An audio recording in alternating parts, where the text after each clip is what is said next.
Бүгінгі сабақтың тақырыбы функцияның мәндер облысын аналитикалық зерттеулер жүргізу арқылы анықтау. Яғни мына жерде y тең түбірасында 1 минус x квадрат функциясы берілген, осы функцияның мәндер облысын табыңдар дейді.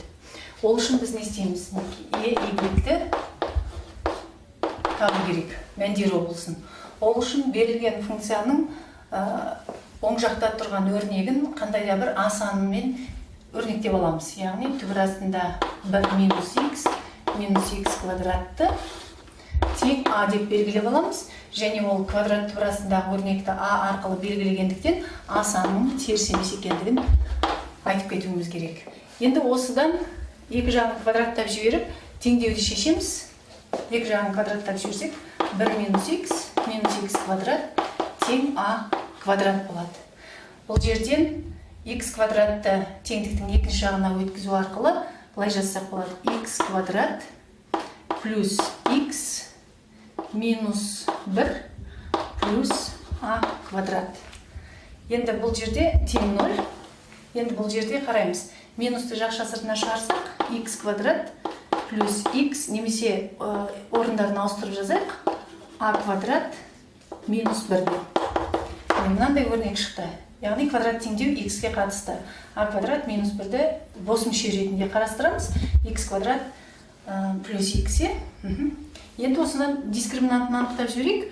Яғни бұл теңдеуді шешу үшін біздің түбірі бар болу үшін дискриминант үлкен немесе тең 0-ден болу керек. Сонда плюс 1-дің квадраты 1, минус 4 а квадрат минус 1. Бұл жерде ары қарай жақшаны ашып жіберсек, 1 минус 4а квадрат плюс 4 болады. Енді плюс 1 мен плюс 4 5-ті береді.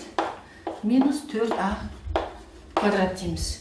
5 минус 4а квадрат дискриминанттың мәнін өрнектейтін өрнек болды.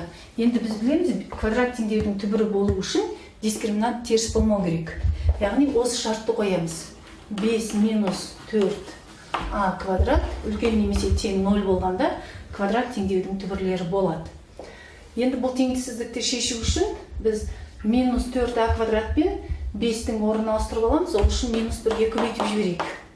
Сонда мынандай өрнек шығады. 4а квадрат минус 5 кішіне тең 0 болады. Себебі теріс санға көбейткенде теңсіздіктің таңбасы қарама-қарсы таңбаға ауысады. Енді көбейткіштерге жіктеп жіберсек, 2а минус түбірасында 5, 2а плюс түбірасында 5 болады. Әрбір көбейткіштердің нөлін анықтайтын болсақ, нөлі бірінші жағдайда а-ның мәні 2-ден түбірасында 5 болады, екінші жағдайда минус 2-ден түбірасында 5 болады. Осы сандарды сан тізімінде кескіндеп алайық. Біріншісі тең таңбасы болғандықтан екеуі де жиынға кіреді дейміз. Минус 2-ден түбірасында 5 пен 2-ден түбірасында 5. Енді қараймыз. 2а бірден жаңағы жақшадан кейін жазылдыр. Ендеше плюс, минус, плюс болады. Бізге керегі кіші немесе тең аралығы. Кіші немесе тең аралығы мына жерде жатыр. Міне. Яғни бұл жағдайда минус 2-ден түбірасында 5-тен, 2-ден түбірасында 5-ке дейінгі аралықта болса, аның мәні, мұнда квадрат теңдеудің шешімдері болады екен. Бірақ ең басында өзіміз айтып кеткендей, аның мәні теріс болмасын дегенді ескере отырып, мына жерде аның мәні теріс болмау керек деген шартты қосымша енгізетін болсақ, мәндер облысы мынандай болады екен. Теріс болмайды, ендеше 0-ден бастап 2-ден 5-ке дейінгі аралықта. 2-ден түбірасында 5-ке дейінгі аралықта өзгереді. Яғни берілген функцияның мәндер облысы 0-ден 2-ден түбірасында 5-ке дейін өзгереді екен. Екінші мысалға назар аударсақ, y тең 2 плюс 1 бөлінген x минус 1 функциясының мәндерінің облысын табыңдар дейді.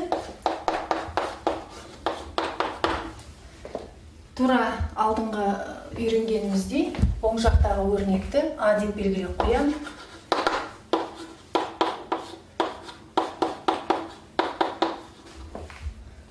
Енді 2-ні теңдіктің екінші жағына өткізіп жіберейік.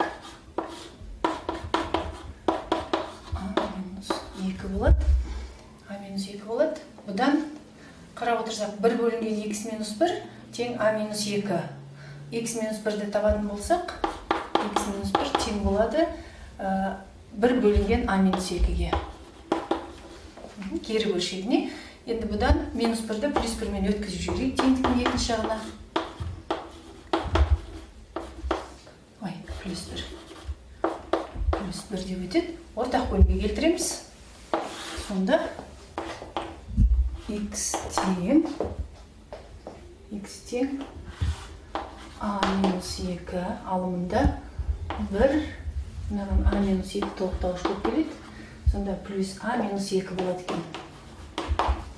Бұдан a минус 2 десек, a минус 1 деген бөлшек рационал өрнек пайда болады.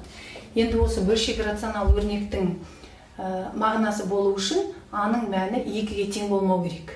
Яғни біз былай деп жазамыз. Егер a-ның мәні 2 болмаса, онда берілген бөлшектің жаңағы мәндерін есептеуге болады.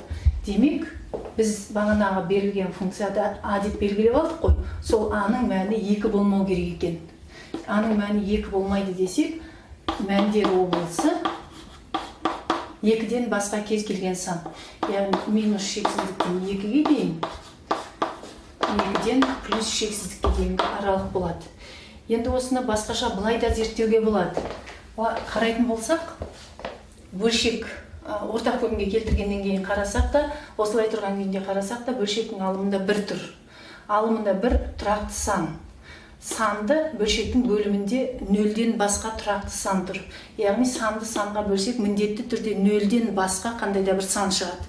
Ал кез келген қандайда бір санға 2-ні қосатын болсақ, ол 2-ден басқа сан шығады.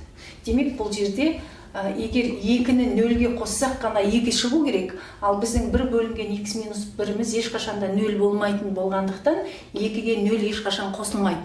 Ендеше осы өрнектің мәні 2 болмайды деп логикалық тұрғыдан да зерттеп, 2-ден басқа кез келген сан екендігін мәндер облысының анықтап жазуға болады.